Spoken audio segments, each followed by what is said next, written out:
It's time for this week's episode of Brandon Sports Talk, featuring in-depth interviews from those who are trending in the world of athletics. And now, here's the host of Brandon Sports Talk, Brandon Pate.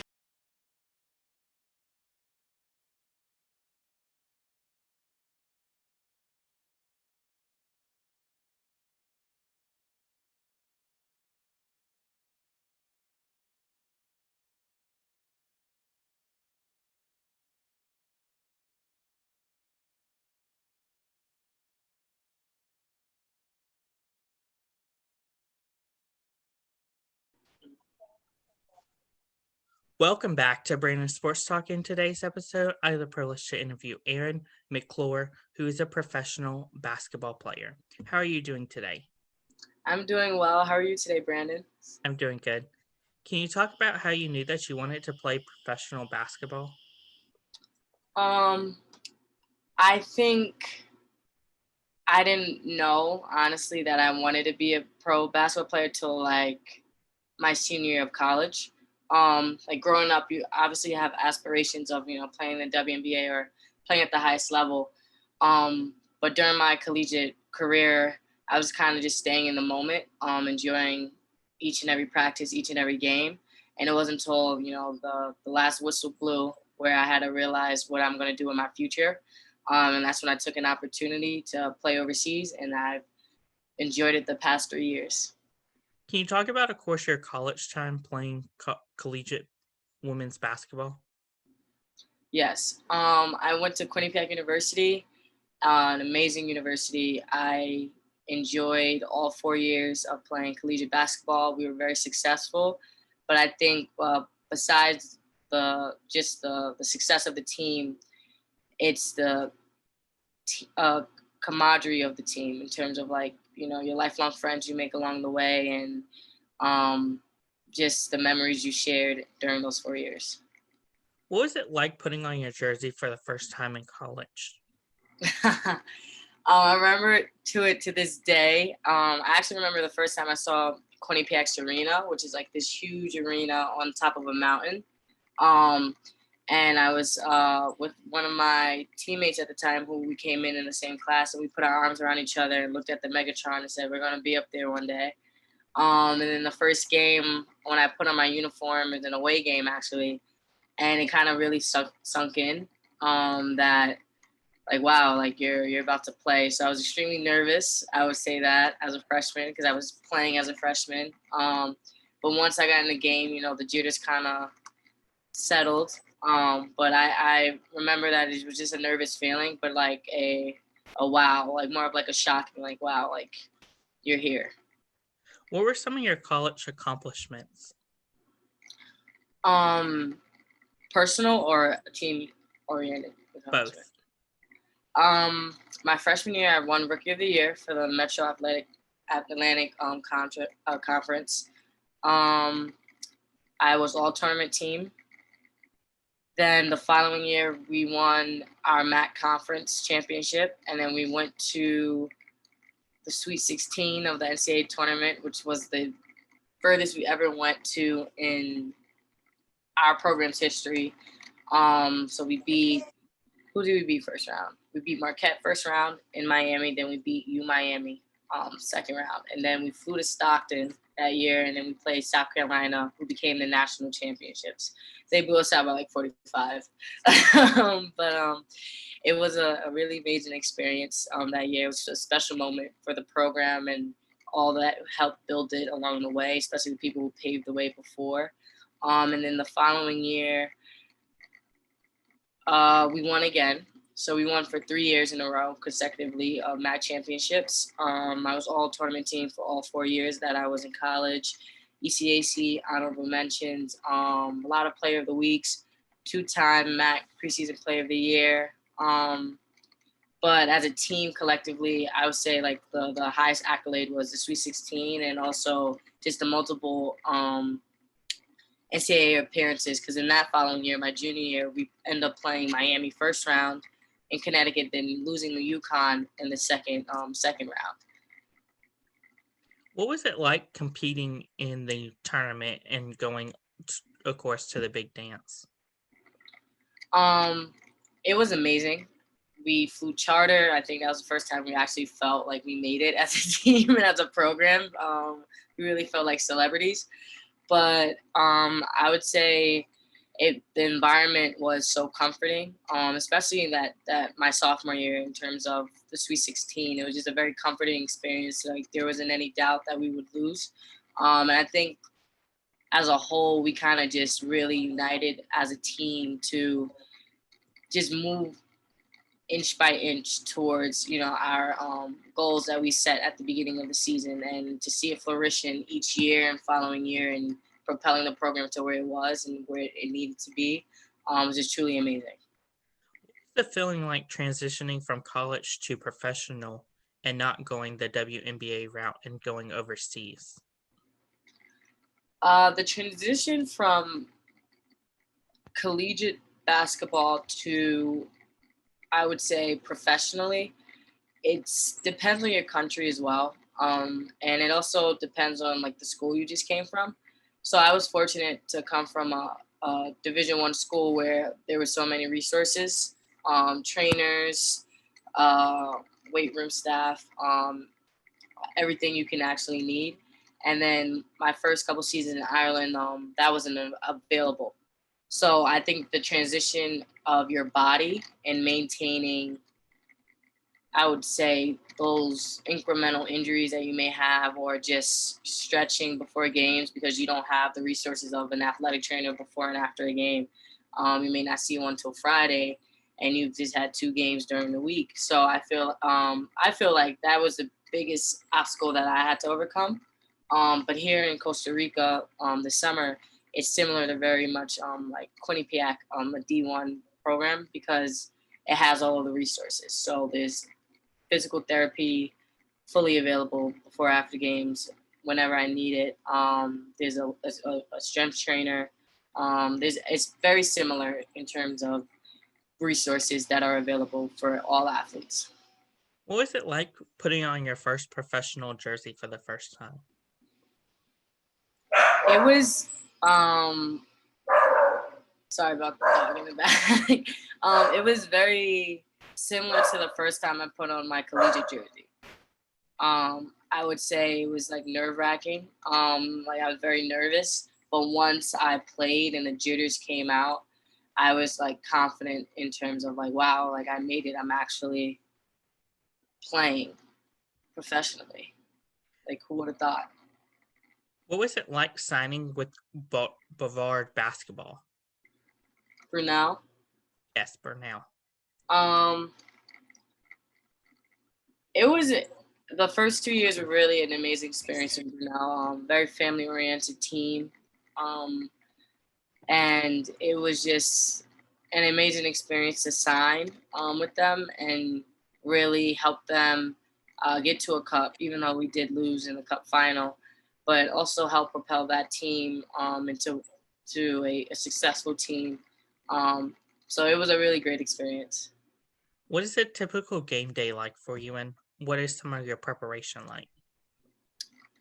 So in Costa Rica, that's a great question, Brandon. My game day routine. So I had a game Saturday. I'll walk you through that one. We had a 6 p.m. game. So my game day routine was I wake up. I usually don't touch my phone at all. And like I'll read for the first like 30 minutes, 40 minutes. I'll listen to a motivational video every single day. So in the morning, getting ready. It's like just, your self-care, like face routine, brushing teeth. Then I'll go eat breakfast. I'll break a sweat a little bit. So I'll jump rope a little bit. And then what did I do Saturday? Then I went to treatment. No, I shot. And then I ice bath. And then I came back, had lunch, took a nap, went to treatment for my any injuries or anything that's kind of just like incremental, that's tugging, and then headed to the game. So that's kind of like a typical game day routine. What are some of your accomplishments so far while playing professional basketball? A few of my accomplishments have been making it to the cup, the national cup. I would say a lot of my accomplishments have come from utilizing basketball, which I kind of shifted into that mindset post my post-collegiate career in terms of leveraging basketball. So I would say, like my first year, using basketball to acquire a master's degree in international business. That's one of my biggest accomplishments that I'm so proud of, especially during the pandemic. And then I would say now in Costa Rica, I just made the All-Star game, which is really nice. I've only been out here 3 weeks, and just the success of the team is continuing to get better. And we won on Saturday, and now we're second in the league. So I think the team accomplishments kind of really resonate with me. Of course, what was that feeling like whenever you hoisted up the cup? I'm sorry, can you repeat that?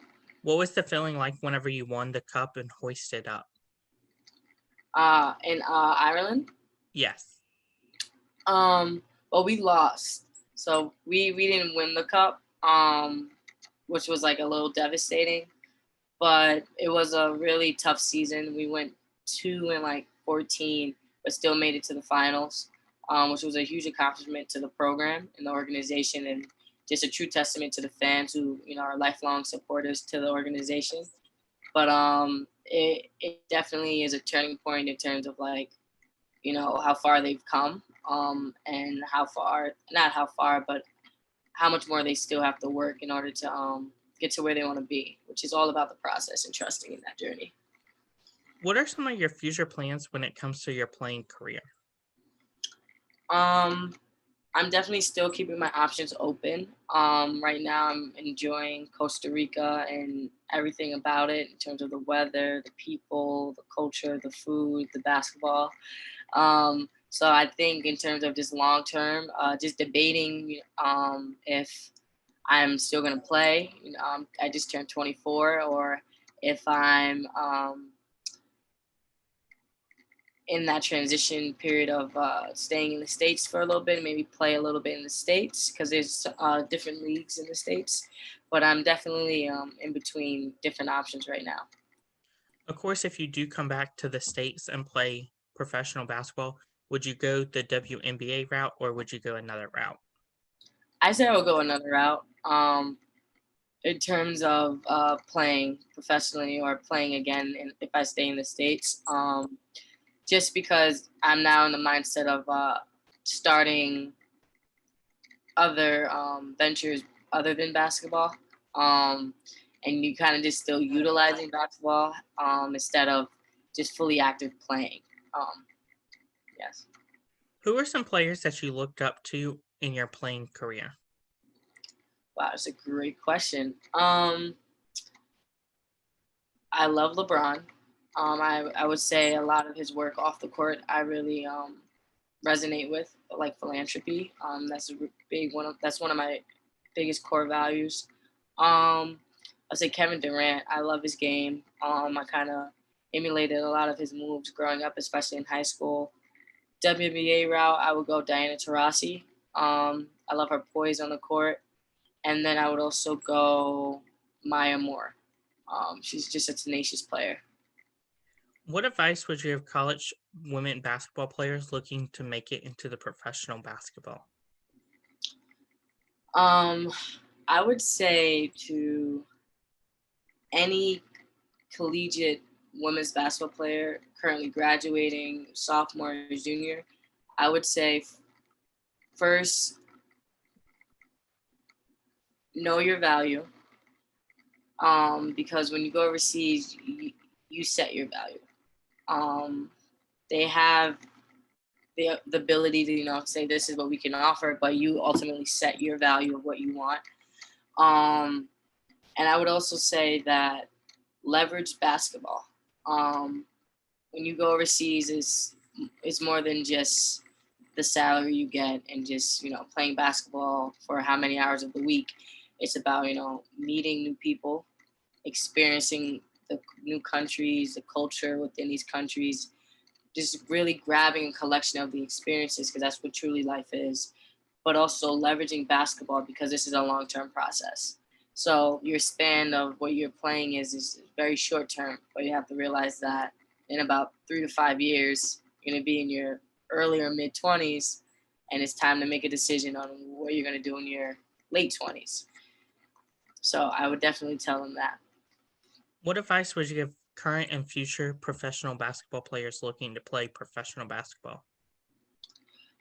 For current professional basketball players, I would say keep doing what you're doing. Most players who are playing professionally, it's their choice to continue to play professionally. So they definitely have a good head on their shoulders. But also, too, I would say in the same entity, really map out your long-term goals of what you can do with leveraging basketball for your next opportunity. That's wonderful advice. Where can my listeners find you at on social media? You can find me at Aryn_25. I also have a new platform called Globally Known. It's on IG, Instagram as well. And that platform, it creates opportunities and open spaces for people seeking basketball opportunities. So that's for high school athletes around the world, internationally, looking to play collegiately in the States. And that's also college graduates and people who have aspirations of going pro, going to play internationally. So it's basically a safe haven and a hub of just different companies that create opportunities for all of these athletes. That's wonderful. Thank you again, Aryn, for your interview, and best of luck in your future with your professional basketball career. Thank you. You can find Brandon Sports Talk on Facebook at Brandon Sports Talk, Instagram at Brandon Sports Talk, Twitter at Talk_Brandon, and you can find me on YouTube at Brandon Sports Talk. Don't forget to like, comment, and subscribe. Thank you again, Aryn, for your interview, and best of luck. Thank you. You've been watching Brandon Sports Talk. Please feel free to like, share, and subscribe to Brandon Sports Talk on social media and on YouTube.